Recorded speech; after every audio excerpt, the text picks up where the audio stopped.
സംസ്ഥാനത്ത് ചൂട് വർദ്ധിച്ചതോടെ വൈദ്യുതി ഉപഭോഗവും കുത്തനെ ഉയരുന്നു. 100 ദശലക്ഷം യൂണിറ്റിന് മുകളിലാണ് നിലവിലെ വൈദ്യുതി ഉപഭോഗം.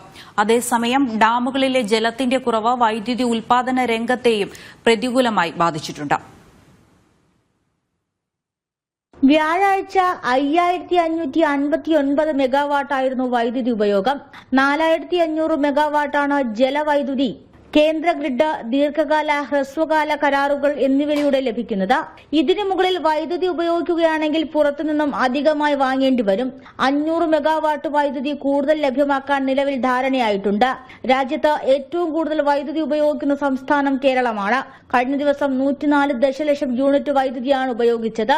രാജ്യത്ത് ഏറ്റവും കൂടുതൽ ഇലക്ട്രിക് വാഹനങ്ങളുള്ള സംസ്ഥാനവും കേരളമാണ്. ഉപഭോക്താക്കളുടെ ഉപയോഗത്തിന് പുറമെ ഇലക്ട്രിക് വാഹനങ്ങളുടെ രാത്രികാലങ്ങളിൽ ചാർജ് ചെയ്യുന്നത് വൈദ്യുതി പ്രതിസന്ധിയെ കാര്യമായി ബാധിക്കുന്നുണ്ടെന്നാണ് വിലയിരുത്തൽ. നിലവിൽ അപ്രതീക്ഷിതമായിട്ടുള്ള പവർ കട്ടിലൂടെയാണ് കുറച്ചെങ്കിലും വൈദ്യുതി ശേഖരിക്കാൻ കഴിയുന്നത്. എന്നാൽ ഇടയ്ക്കിടെ ഉണ്ടാകുന്ന വൈദ്യുതി മുടക്കം പരാതിയായി ഉയരുന്നതും KSEBക്ക് തലവേദനയായി മാറി. ജനം, തിരുവനന്തപുരം.